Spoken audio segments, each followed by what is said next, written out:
Namaste and welcome to the new episode of Freedom Chautari podcast. Myself, Deepa Adhikari, presenting you about current issues related to internet and its use, challenges and opportunities surrounding COVID-19 pandemic.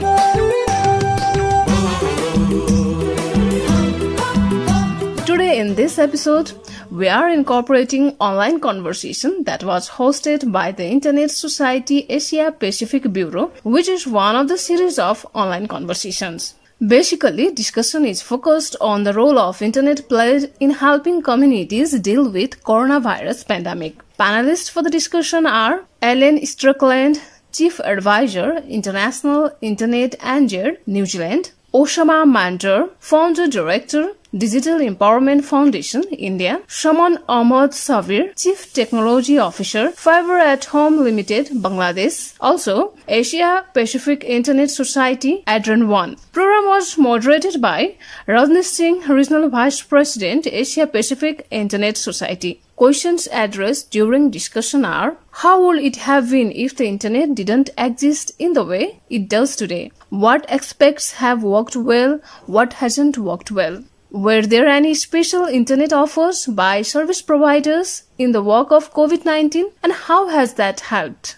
What are some of the key learnings we have in using the internet to deal with pandemic? What about those who are not online, which is a large part of our region in rural areas and includes minority and marginalized communities? Are there any particular policy or infrastructure related initiatives that can be highlighted as best practice? These are the some questions where discussion will be focused on. Now, let's listen to the discussion.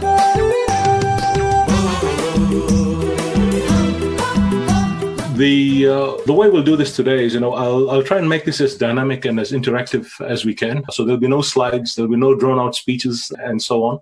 And we'll try and, of course, also have questions fielded from various people who are joining us remotely. And to that. And to help us with that, I have my colleague Adrian who will be fielding some of these questions for us from the field, as it were. And of course, we'll put it across to our speakers to see if they can shed any light on those.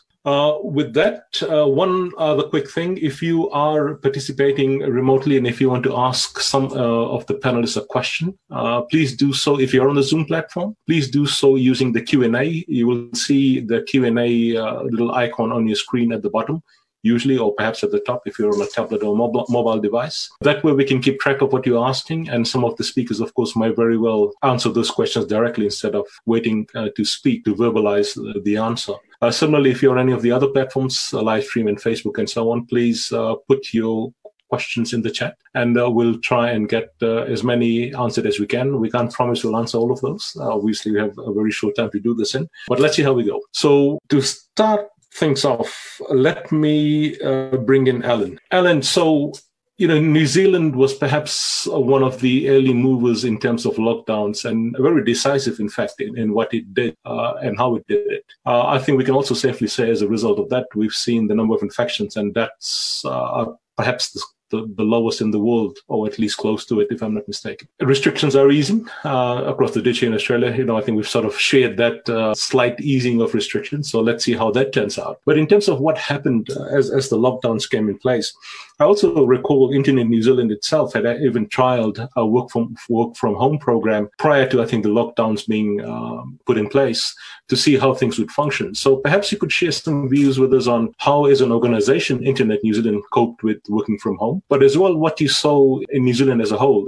How were people coping, and what role did the internet play in all that? Sure, thanks, Raj. I think New Zealand has gotten a bit of coverage in the media for the way that what our Prime Minister described as the hard and fast approach we took to responding to COVID-19. For Internet New Zealand, it's something that we had on our radar from January, actually, and that I'd attended a conference in Hawaii, Pacific Telecommunications Council, and at that stage there were cases starting and some sort of notifications going around about cases that have been on planes. And so within InternetNZ, we'd activated a team to start thinking about, what that could mean for us as an organization and for New Zealand, if there was a global pandemic. And So I guess it was maybe 10 days before the actual New Zealand lockdown, we did a 3-day trial as a part of a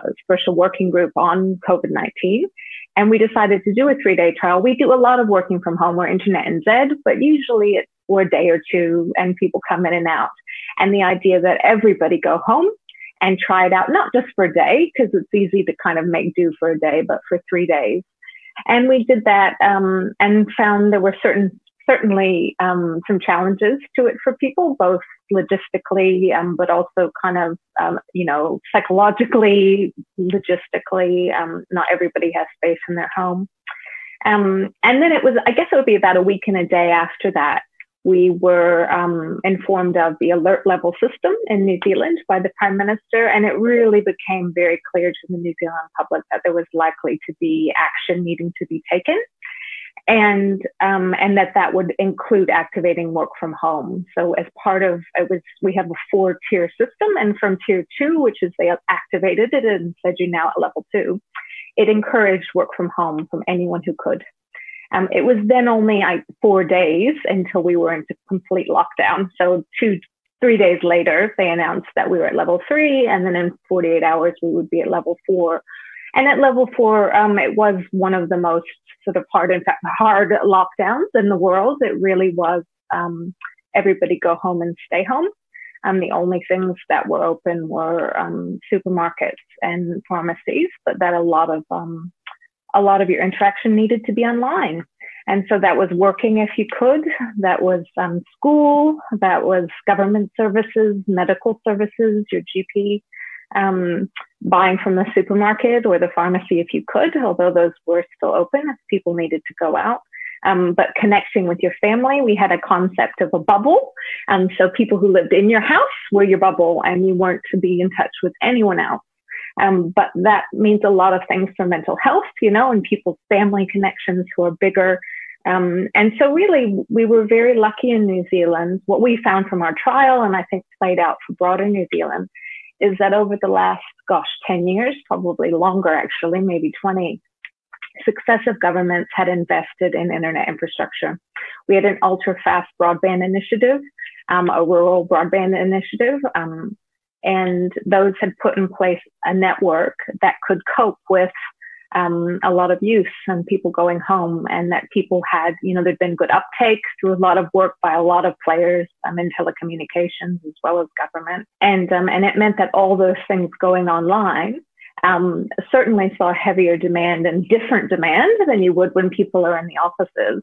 But the internet network, performed well and was able to do all those things, and I think it was a real moment for us as InternetNZ in preparing for it, and for the country of realizing that the internet is important in a way, that it amplifies its importance when you're at home, staying home for an extended period, which ended up being 5 weeks of complete lockdown and another couple of weeks. And as you said, we are going back out into the world now, but we see, we'll see how that plays out. But I think that it's changed people's perspectives on the internet. Working for home, for example, is something I think that it's been a real mindset shift for people to realize how possible it is for a lot of roles, and of course for a lot that isn't. And I'm hoping we'll talk a little bit more about working from home a bit later in the session, because that in itself, I think, brings up some interesting dimensions to how we can function. You mentioned there's the psychological angle as well, obviously, but as well as productivity and efficiency as well, I think will come into play.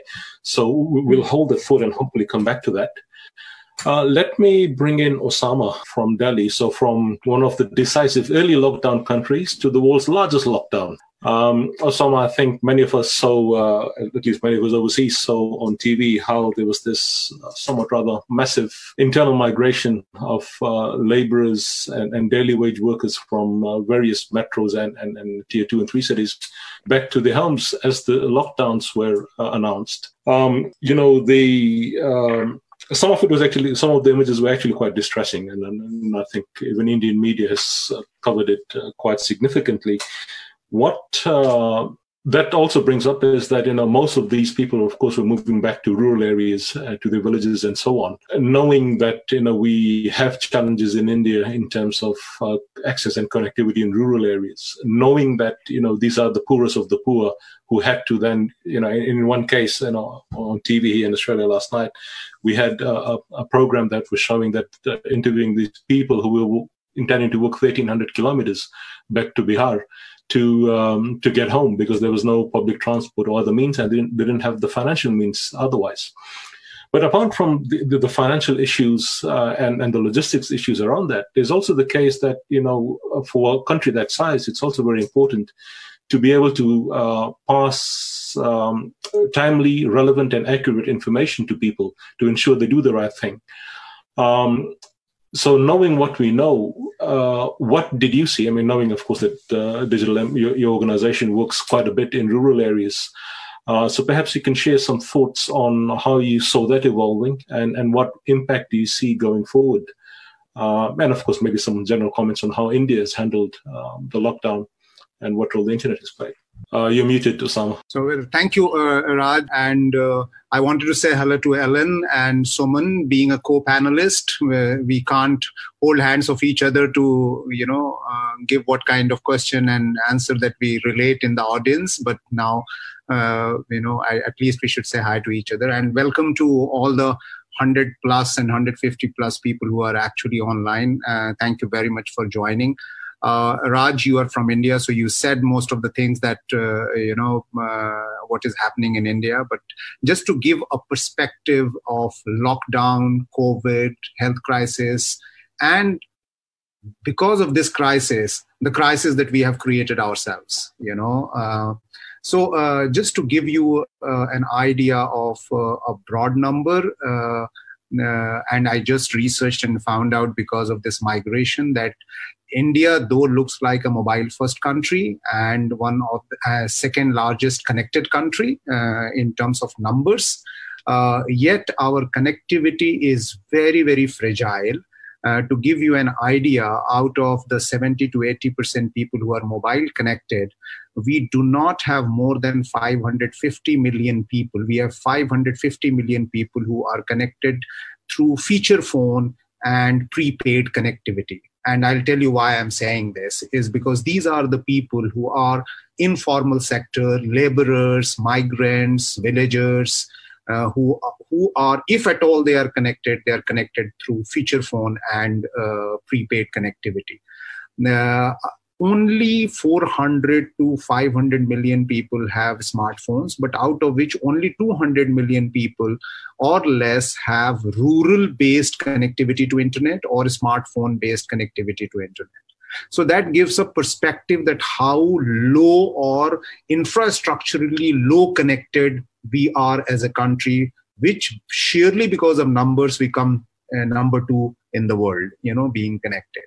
But at the time of COVID and the lockdown, like you said, internet becomes one of the most important infrastructure, no lesser than access to food as far as things letting done is concerned.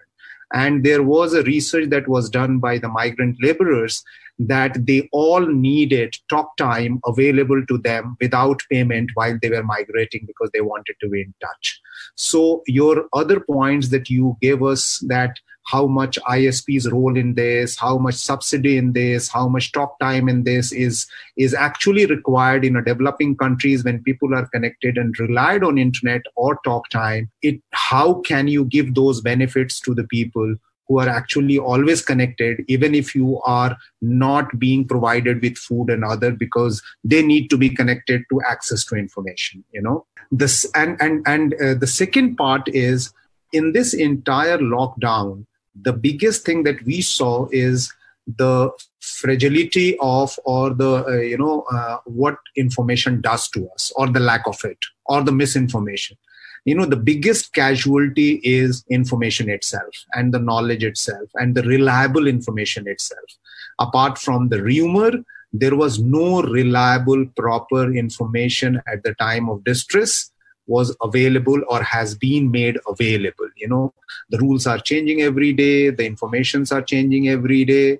We have been doing as an organization, serving to the migrants in a local area near Delhi on a highway, giving support. And what we are finding out is that people have no information from where the bus will go or from where the transport will go. And then they are not allowed to go from this border to that border and that border, so there is a whole lot of confusion in terms of information. And that's the second part that we didn't know. And this has nothing to do with pandemic itself, I'm not even talking about health pandemic itself, which is a separate fight altogether. We are talking how this created economic crisis, how this created humanitarian crisis, how this created access to food crisis, and access to information crisis, So those were very much part of the governance and the system that we already have created, but we just didn't know how to handle it. So, in a country like India, where the informal sector, do you know that the informal sector is 440 million in India? All of them at the moment, as you said, are on the roads, either to go back home or to find alternative livelihood, because 2 months of lockdown has also lost all the patience of the person who was supposed to pay to them or to give them, excuse them for their rents and things like that. So everything is actually now squeezed out. Nobody is any more ready to give succor to the people whom they were hosting.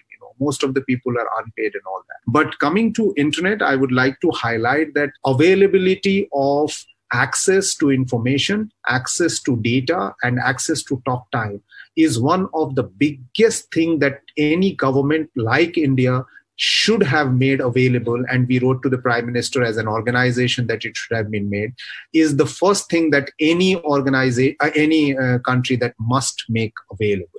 And I will stop that, but we will come back on the second round to share more about this. So, this informal sector and that 440 million, I think you said, just the scale is astounding. And yes. And then if we take Bangladesh, of course, would share some similar demographics to India. So Sumon, of course, you run a very large infrastructure provider, and you've got a fiber network across the country. You have an international gateway and other things as well. So I think it would be interesting to hear what your perspectives are as a very large network operator, infrastructure provider, on what you saw happening. Obviously, Bangladesh is heavily dependent on exports, garments is one thing that you do. And obviously all that due to logistics, supply chains, and so on and so forth, as well as retail chains being closed all across the world. Obviously, there's an impact on that, and people have to stay home, in addition to the lockdown and in addition to the other issues that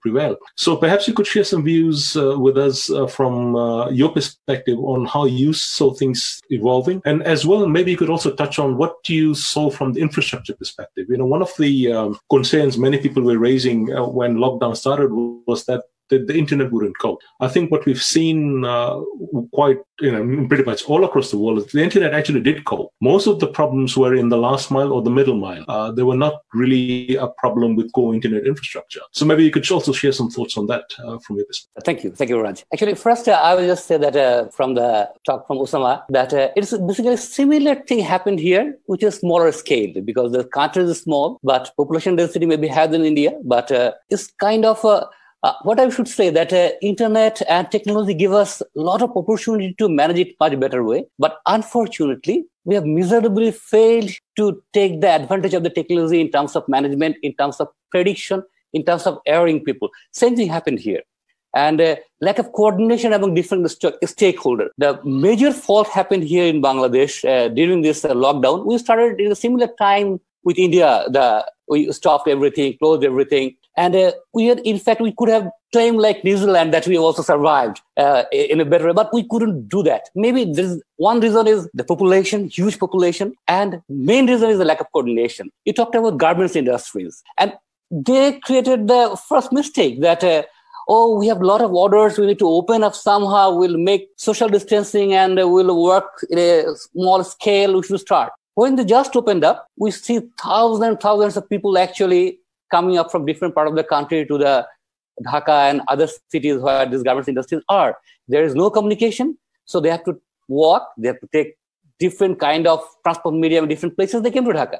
And when there is a lot of questions in the media, oh, no, we are not open. We are closed for another week. So these people again went back. So you can just think of that, how these small mistakes can actually help spread the virus. And I can name many different kind of uses like this. This is one side of it. But still, eventually, we should say that comparably, infection is comparatively lower, but it's growing now. And probably we need to go for another strict lockdown in a short time. We don't know about that. Let's just move to internet. Let's not talk about internet, actually, internet and infrastructure, actually, how we are handling. First thing I should say that the uses of internet, that before pre-COVID situation, internet is different for different people. For us, it's a kind of, we do everything over internet, like the techie people and other who are dealing with internet. Some it's only entertainment, some it's only business, some for communication. But in this situation, we are doing nearly everything in the internet. For me, I never actually use e-commerce actually for doing my groceries, or I used to go to shop and buy, I like it. But now actually, even at the age, kind of old age, I'm now actually regularly buying things from internet. And e-commerce is one of the major boom here in Bangladesh. It was not doing well earlier, I should say, but now they're struggling to deliver product at their home. So major shift in uses. Schools. In fact, almost all the schools actually, they are running virtual classes using Zoom, using Google Classes, using some other applications. A major shift. All the offices are going virtual. You said we will talk later on that, so I'll not go for home office at this moment. I'll talk about the infrastructure, that the use of internet actually increased in Bangladesh perspective. I can see increasing 20 to 30% in different segment. In the last mile, in the home user side, is definitely increased more than 30%. And interestingly, due to the migration at the starting of the pandemic, that utilization didn't increase in the city, in the main city, Dhaka, or in the bigger cities. It increased more in the smaller cities because a large number of people actually moved from the big cities in the small cities, and they're starting using there. So you can see some of the infrastructure in the remote part, actually, that though are in a small capacity, is choking, and we need to increase the capacity in some places like that. So that is one interesting change we see in the infrastructure.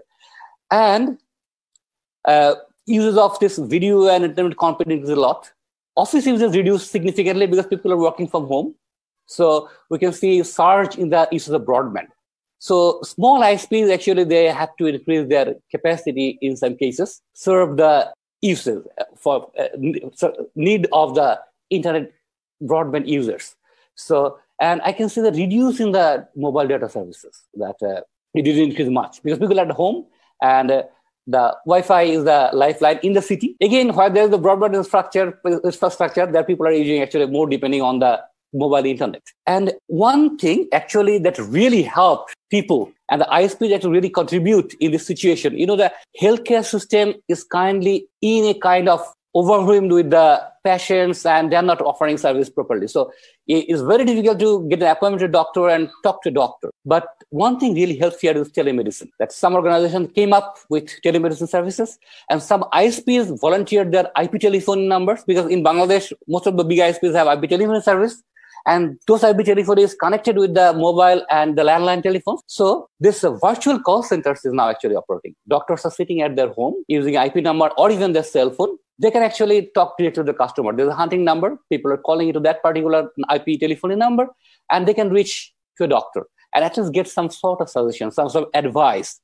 That's become the lifeline actually for the people. So that is I think the biggest contribution in Bangladesh from the internet community to the society in this very special situation. So that is the just initial observation from my side. So thanks, Sumon. So the comment you made about how we've started using telemedicine more. We've started using e-learning, for instance, work from itself, of course, which is a whole band of things together. So one of the things that strikes me is that for literally a decade or maybe nearly 2 decades now, we've been talking about the promise of telemedicine. We've been talking about the promise of online education and e-learning and so on and so forth. What was somewhat surprising to me, and it is an observation I had here in Australia, was that even though we use digital technologies in our classrooms, We were not prepared to actually teach remotely, though.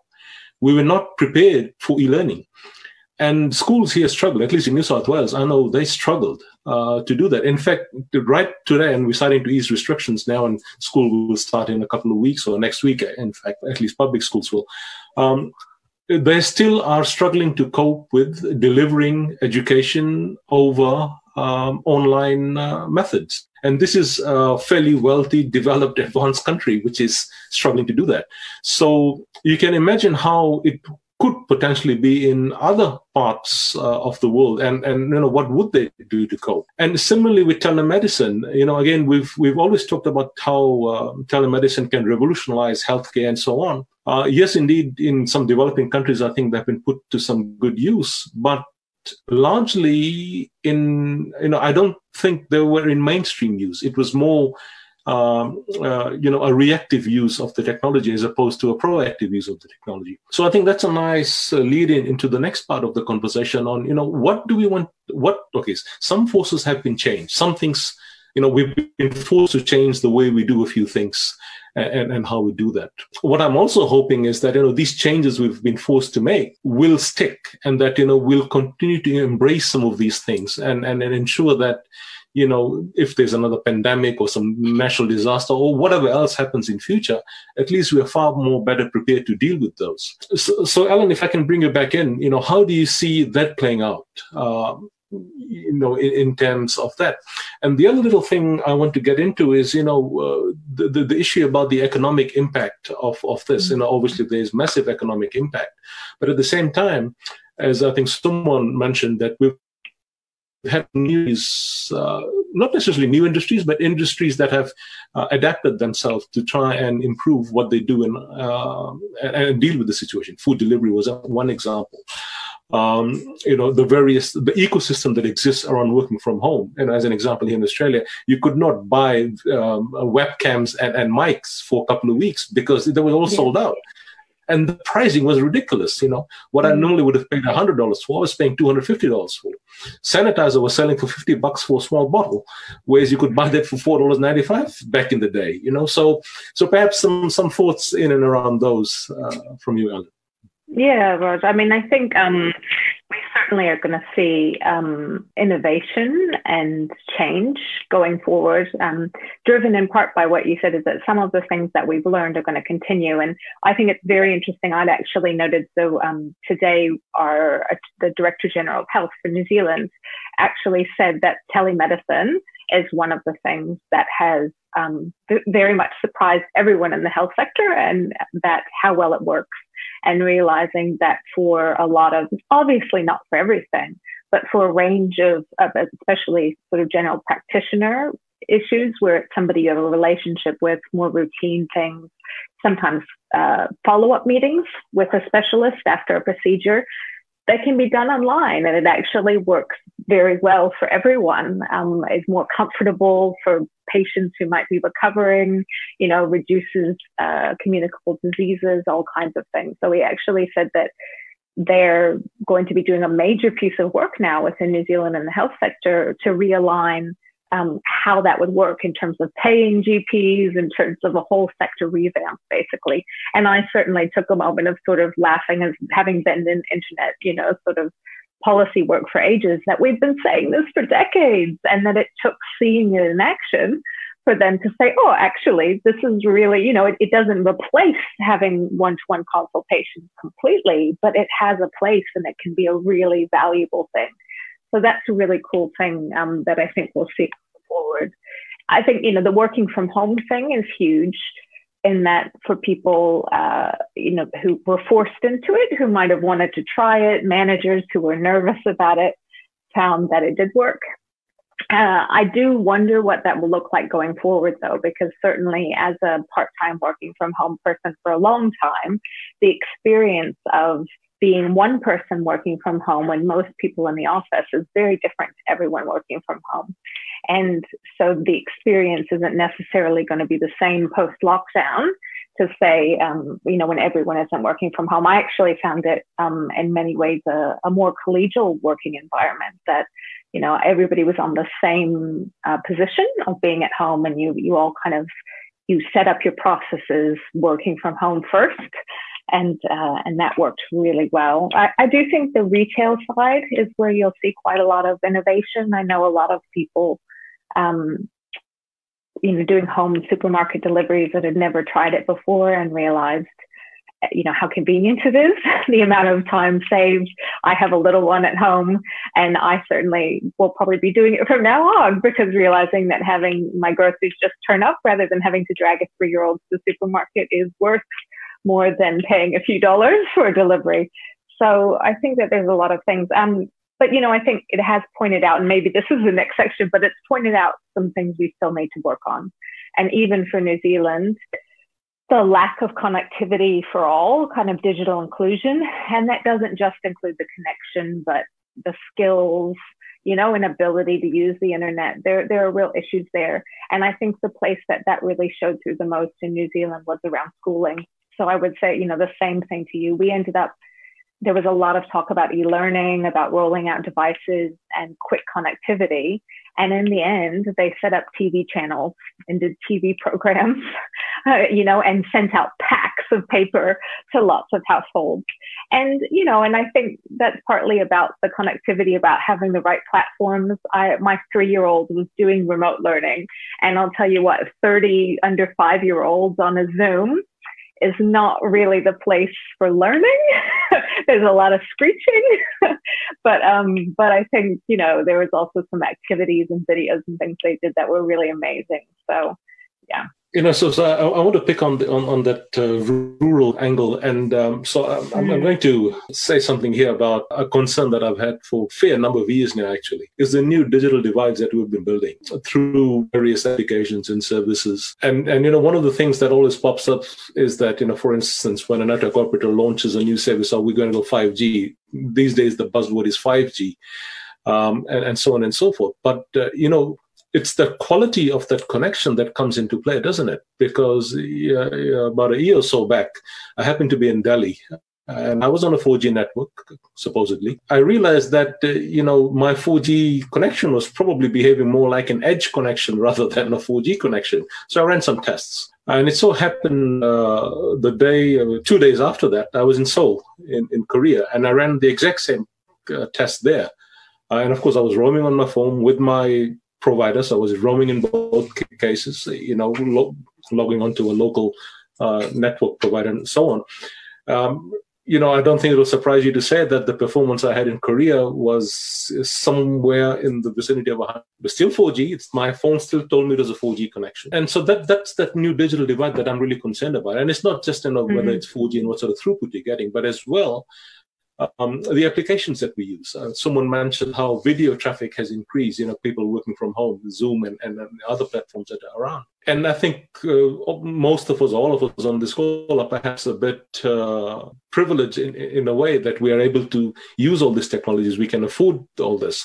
But they're vast populations, sometimes even in developed like New Zealand, like Australia, that we have people who can't afford that connectivity. They don't have the devices to use this. So it's all good to say, we'll go to telemedicine and online education and e-learning and this and that, and use e-commerce to order stuff. But if you don't have the foundational infrastructure to make it work, what do you do? And Osama, if I turn to you now, of course, India and even Bangladesh suffer from that significantly. So how do we deal with it, Osama? What do we need to do? I'm so glad, Raj, you said quality of infrastructure, because so far we have been really very happy that, mobile connectivity and all kind of fragile connectivity is good enough to connect people. We're very happy to say that we are mobile first country and so on and so forth. But as soon as the pandemic came, the quality infrastructure, number one, and number two, digital divide as an issue started coming to discussion after almost a decade. We were only talking about digital inclusion or something like that, or digital exclusion, but not digital divide. And suddenly I had to write an article related to digital divide. I said, wow, this is a 2-decade-old topic. But the fact is that India, a country like India and subcontinent, actually being exposed at this point of time, when the education is locked down, health system is locked down, movement is locked down, all we have is how to rely on digital infrastructure. And therefore, it comes to our situation. Can we do online transaction? Can we do online talking? Can we do video calling? Can we do Zoom? Can we send money online? Can we receive money online? Can we buy things online? Can we do counseling online? Everything can we do online? And no, we cannot. And there are several layers of this infrastructure, quality of digital infrastructure. One is absence. The second is presence without performance. So it's like you have 2G, but you can't do anything. You can perhaps only make a call. And that too when you are able to pay for your talk time. And then the non-performing 3G. Which is 3G is always there, but like you said, it functions like edge, it functions like 2G. And then comes the real broadband or ADSL or what you call as the unlimited bandwidth or something. Even the households, the afforded households have been suffering because of the quality of infrastructure, because now the whole house is using internet. The children are using for education, somebody is using for entertainment, somebody is using for transaction. So we are certainly exposed at this point of time. Rural India is totally exposed because their education, when it is closed down, it is literally closed down. Urban areas can still talk to their teachers. They are still doing classes online. They are still doing instructions online. But rural India, 1.4 million schools, 250 million children, and 7 million teachers are totally shut down. They have no point of access with quality to have an educational transaction. And when Sumon was saying that even e-commerce, when you do a small e-commerce, or for that matter, when the government is providing 500 rupees or 1,000 rupees as a subsidy to the people, poorest of the poor at the time of pandemic, they just don't know how to withdraw it because it's non-functional, because OTP doesn't work, or they don't have mobile, or the connectivity is older, or it's unpaid, and so on and so forth. And therefore, you can get ration. So there is no doubt that this pandemic actually exposes a country to think that how at a rural level where 70% of population live, and now all the migrants going back, you need to create an infrastructure where institutions can perform online without fail. And education and health are the most important thing to, leave away even the other things, These are the two most important things. How do you build that? The way you have built it in the cities, you can easily build it to the rural. You have already taken fiber up to the level of village councils. You have all you have to do is make it functional at this point of time. But there is no alternative. We have to go up to the level of several Mbps of availability up to the household, if not up to the community level, so that there is a point of access which is available with unlimited bandwidth. Community networks, ISOC has worked, we have worked together. So, community networks could be one of the possibilities, but certainly decentralization of ISP and the entrepreneurization of ISPs is one of the solutions that we must look at. But there's also the affordability issue, isn't there? We can take fiber to the home, literally, if we wanted to, in villages, for instance. But then how do they actually pay for the costs of using that technology? It's not just the access or subscription costs, but of course, it's also the cost of devices. So Sumon, maybe this is the perfect time for you to come in and share some thinking around that. Yeah, actually, we're talking about e-commerce, we're talking about e-education, but it's very true what Osama said, that a large number of people actually in this country, especially in South Asia and maybe in African countries, actually have the similar situation. They don't have access to internet. And a large number of people using feature phone, even mobile internet is not accessible by them. This is very true. And now we are seeing that telemedicine is coming to help. So for some people at least. So and in a day or quickly, we cannot do it for everyone. The infrastructure cannot be built in a short time. So that in the pandemic time, we can use this technology for all of them. It's not possible literally. But probably what I think that even if we talk about India or Bangladesh or this region, we have to live with the pandemic for a few more months, what I can get at least. So what we can do at this moment, that is what I was thinking actually, that we cannot do online schooling in the villages. It's not possible at this moment. But one thing we can do, actually, we need to make a hybrid kind of plan. If you look in Bangladesh, I can see that most of the villages are actually still out of COVID. They are COVID-free. There is no single patient in many villages. So if we do a better management, if we can lock this down, you can do your all business inside. Even if you're opening a school in those villages, at least 70% villages can open their school and go to school. I don't see any problem, provided that we're ensuring nobody is coming inside with an infection, or they can open shops, they can leave their economy and business running into those particular areas. But most affected part of the city, where we have to use this education, e-commerce, all these facilities. But eventually, definitely, I agree with Osama that the government should think that we need to make sure that all individuals in the country must have good internet connectivity. That is something we have to make it for facing any sort of disaster now we are having now in future. And we're not far away from that, actually. What Osama is mentioning, that there is a village in Bangladesh also. We take our fiber extend to the union level, where we can offer 10 gig connectivity. Just take it to the villages, either Wi-Fi or something, even or fiber to the home, what you mentioned. We're not far away from that. And along with that infrastructure, we need to enable service and the system that now the education system is trying to learn how to do education. So we need to think about it in future, actually, how we can bring in all these people and we can really take these services to the village using the technology. And also the other purpose for the management, for the statistical analysis. We have seen this thing happen 3-4 months before in China, in Italy, especially in this equatorial nations. We are affected later, but we didn't prepare ourselves properly. So these are a few new learnings we need to take, and we need to think how we can best use of the technology, and probably we can handle it much better in the future. Probably you're getting some extra sound from my side, so I will stop myself now, and I can join later on. Thank you. Thanks, Sumon. So maybe this is a good time for me to bring in Adrian. Adrian, what are our participants asking us? Anything interesting? Yes. So we've got a lot of questions from our attendees. I think we've talked a lot about the digital divide and the difference between the connected and the unconnected. But there's an interesting question from Muhammad Shahab Siddiqui, who asks, could you highlight the positive side of the pandemic? What sort of opportunity with reference to the internet, does the current situation shows from where you sit in different parts of the world?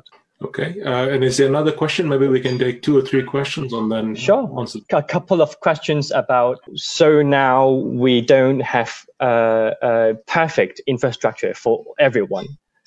But for those who are unconnected now, what should we do? Osama talked a bit about the different methods we can do, including community networks. I think people need more answers. Probably we can share a bit more information on these methods to close the divide per se. Do you want one more? Yeah. Why not? Yeah, one more. Okay. A couple of questions about how. A question from Samrit Kudesha. So from India. India does not have an extensive digital infrastructure now, again about infrastructure, but he's asking what kind of, it will take very long until we can connect everyone. So in the meantime, what's the next best technical alternative that we should pursue? Yeah, that's actually a good point. Yep. I think our vision is to connect everyone, but to connect everyone, it can't happen overnight either, right? It's really about how policies need to change. On the same token, we've had governments who've been saying that they support broadband, and this, the World Bank and other multilateral organizations have come out with various studies saying that we need broadband is critical for the economy to go forward. But it's also quite obvious that, the investments in internet infrastructure, in broadband technologies, and the applications that go with it haven't been actually been what they should have been. And Alan and I both mentioned the cases in countries like Australia and New Zealand where we face those issues. So I'll turn to my panelists now. Who would like to have some of those questions? Raj, I can actually talk about something about that.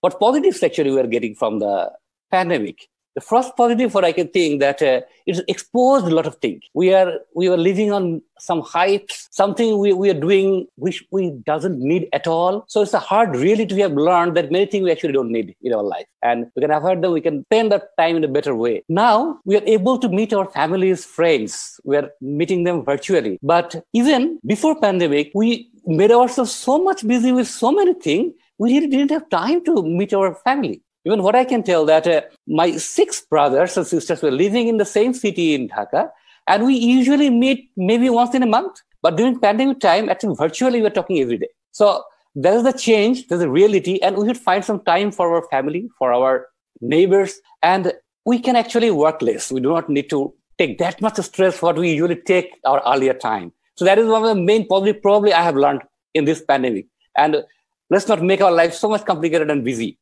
So it's out of technology, but that is one of my realization. And another thing I was telling that it has exposed a lot of things, like the exposed government, exposed business, exposed our healthcare system, it exposed our economy, education system. So we could have done it much better. And it is a great learning. If we take the learning from here, probably we can have a better future, better life in coming years. Our politicians should learn their mistakes. Everyone, it's true for everyone. If we want to learn, it's a great, great learning opportunity for us. Though we are incurring huge loss of life, economical loss, but a lot of positives here. And another thing, another question, the last question I was talking about that we cannot build broadband in a day, but what intermediate we can do. There is something very important actually. There's something very critical that, for example, for information sharing, one thing very important is transparency. What we are not seeing in many government in many countries that they are not doing it. And for education, another thing, you cannot do education in the village at this moment. But what we can do actually, we can have videos of the good classes. We can do it in the televisions, radio, the other medias we can use. It may not be that interactive, but at least the students sitting idle in the home in the village can have access to some information, even not to internet, but to other medias. So there are ways actually in everything there are alternatives for business and everything. So apart from technology, in some cases, some intermediate technology we can use. In some cases, if it's not even technology, some better management can really help people. So that is 2 cents from my side. So it sounds to me that we need to sort of relook or reimagine some of the things we've been doing in the past to see how we can, adapt those. Alan, Osama, do you have some thoughts on the question? Yeah. Alan, do you want to go first or do you allow me to? Okay, great. So I will take the positive one, and I will take profoundly positive is that let's not work for economy. Let the economy, let's use economy for us. We are being used by economy. That's what the learning is, from GDPs and all that. So we are certainly living an era of overworking, over-earning, affluence, everything for each one of us and all that. So economy level and the living level has to go down. The second is certainly, there are many things. We were counting that are we dying of pandemic more or we are saving life because of accident more? There is no accident, on the roads because we are not driving around. So probability of dying out of accident is much lesser, especially in a country like India where the traffic is always chaotic. And there are many, many more things. But in one sentence, I think nature has been allowed to flourish. Humans have been made less intervening, and therefore rivers are becoming much more cleaner. The natural habitats are becoming much better because of our lesser activity. So should we act less is the lesson that we need to learn, in our life. Coming to connectivity, what Adrian found out is that I have a solution for quick fix and the long fix. A long fix certainly is required to overcome bureaucratic hassles for last mile connectivity, because in India, at least I can tell that last mile connectivity with fiber is already done to the village level, but it's not functional. So can that be made functional immediately with various kind of options? And I don't want to get into detail, but that is possible. But quick fix is that, can we declare connectivity as a fundamental right and almost to the level of access to food, and make it available either free of cost or free to access or subsidized to access, and so on and so forth? Because that will generate load on the user's side and pressure on the provider side. And therefore, that itself will create better infrastructure and more used infrastructure. Osama, let me challenge you on that a little bit. And the challenge I have for you is, I agree, let's make this a right, but we still have vast populations around the world who don't have clean water, who don't have electricity. So how do you prioritize between clean food, clean water, nutritious food, and electricity, and then you've got the internet on top of that? So how do you prioritize? How does the government prioritize? So, Raj, I'm sure I can remind you some of our drawing room discussion that access to food or access to water or access to basic has now subjected to access to information, because I cannot have my ration, which is food, without having my biometric checked, which is access to information and digital and internet infrastructure. So therefore, even what you are saying is right. They are via information. They are via the tools of digital, and therefore subsidizing and making it open and making it primarily available will increase the number of people's access to the basic requirement of humans, which is water, roti kapda makan, which is bread, house, and and the clothing. Water is not there, but I think it is part of that roti, which is bread. And I agree with you, but the point is that our via media is internet and data and talk time and ISP, and therefore this must be made available in categorization of either subsidized or free or low cost or something like that, so that affordability increases, and device affordability, you have already talked, everybody else has talked, that goes with that one. And the long term is yes, in Bangladesh, in Nepal, in India, in all South Asian countries, certainly there has been a lot of work till the last mile, but it is just not made decentralized to make it available to the people and the local institution in an entrepreneurial manner. Why can't ISP be a single person at a village level to provide internet? Just open it up, and you will see that it will flourish. Why can't I build my own Wi-Fi? Give me the license easily, at low cost. I will build it.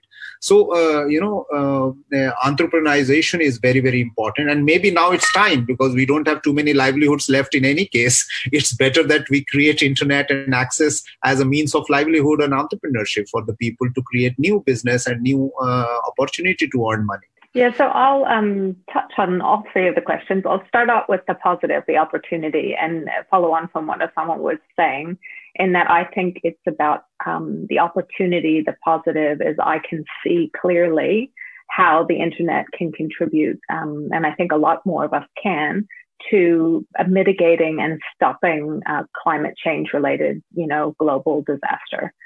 We still are facing climate change, and, it has the potential to have, as horrible an impact as the current pandemic is having. And certainly, I think, like telemedicine, when you live it, you see how it works, that, things like working from home, the reduction of car transport, reduction of flights, a range of ways that we can really think about how the internet, can be a part of our lives in a way that reduces carbon emissions, that provides a healthier planet, that helps create a planet to heal itself, to continue to support us as humans. So I think that's, an important opportunity that we have to seize now. Now is the time. This is a moment to learn that. So I hope we will.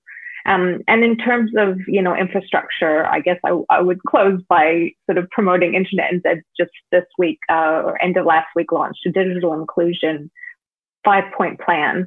And it is about dealing with, the aspects of digital divides in New Zealand.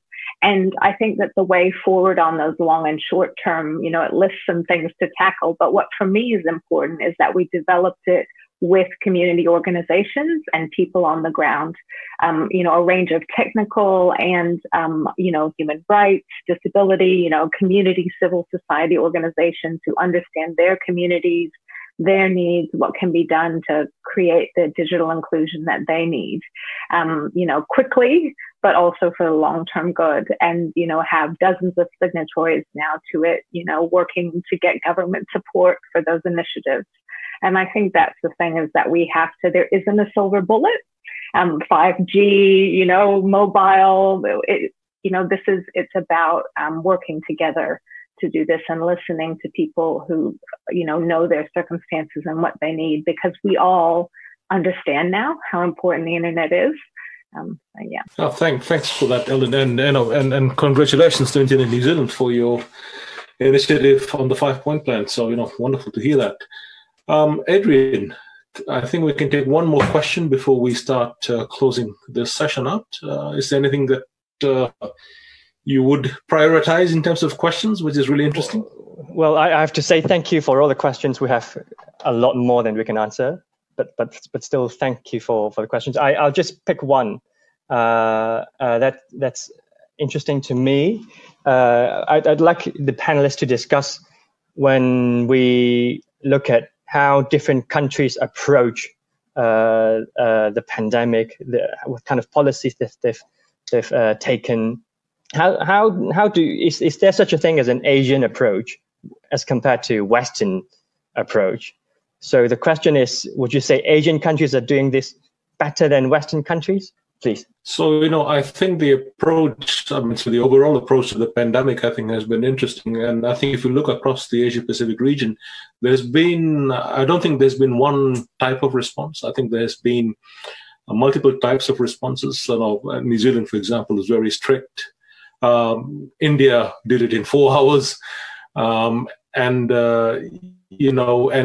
got various bits in between. Singapore was sort of strict, but it was also a bit relaxed. And then, of course, they missed a few things, and that came back to bite quite badly in the situation they're in now. So I think there's been a multitude of approaches. But one thing I think that's been striking for me is the lack of preparedness that I think most countries had.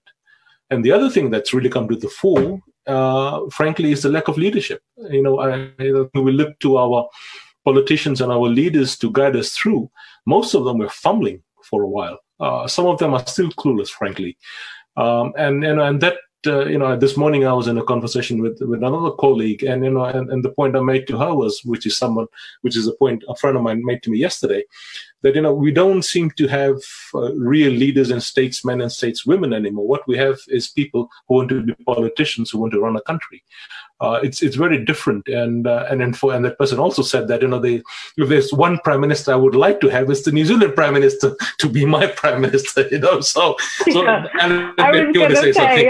I was going to say, I think the one thing I wanted to mention in this was about that we touched on misinformation and disinformation and communication being really important, and the leadership we've had, and the trust. In some ways, we've had a lot of, we have a good leader, but we've also had some tragedy in the year before this with the shootings in Christchurch, with a volcanic eruption at the end of the year that took a lot of lives.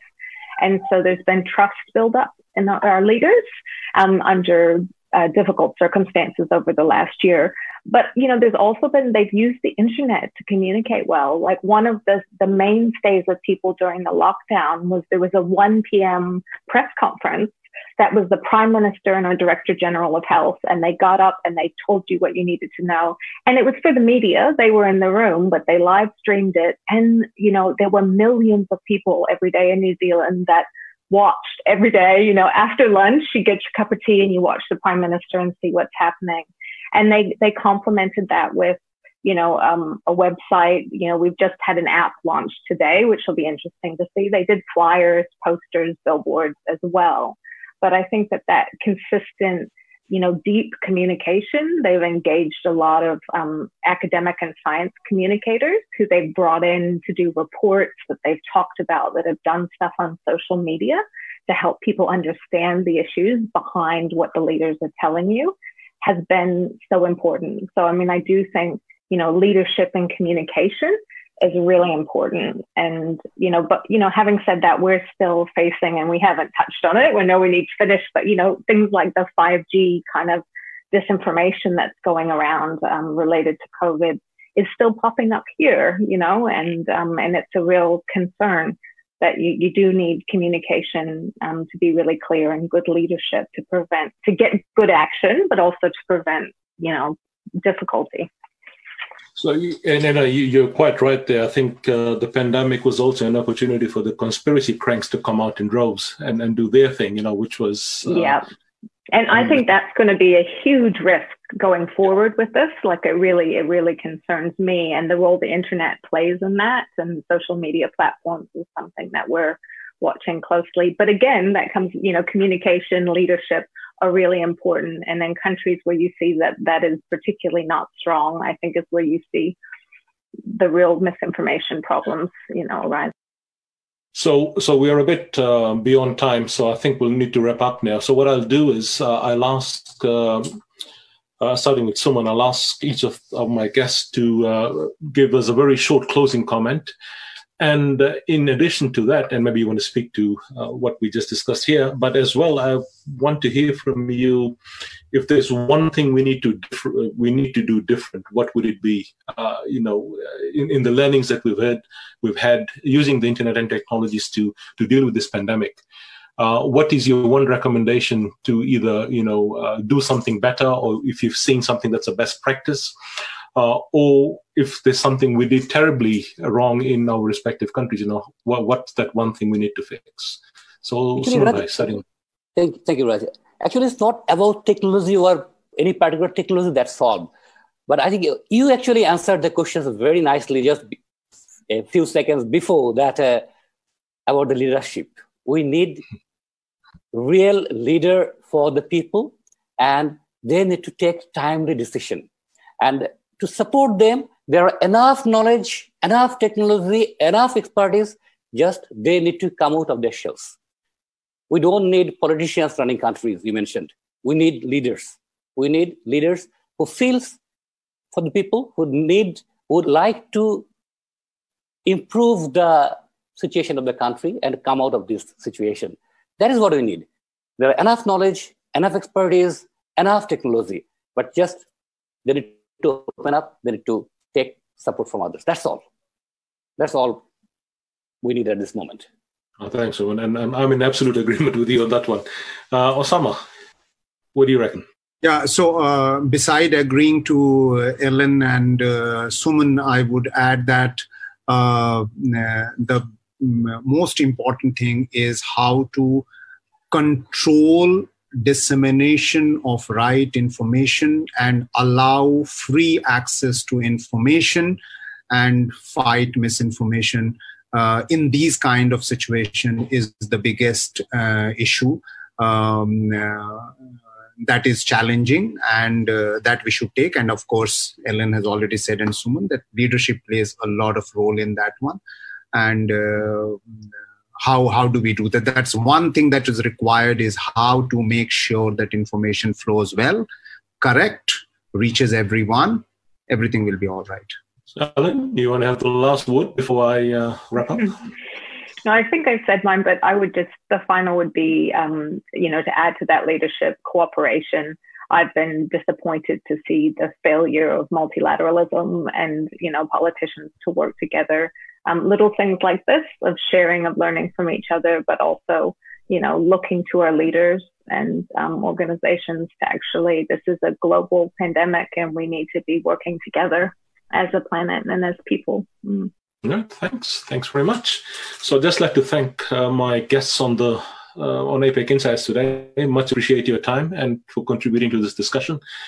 As I mentioned, this was a pilot event for us to see how things would work out. We've had good attendance from what I understand, and I hope the people attending enjoyed the discussion. I think we've covered quite a few areas. We looked at a few different things, including identifying leadership as the major issue. I think there was consensus on that one.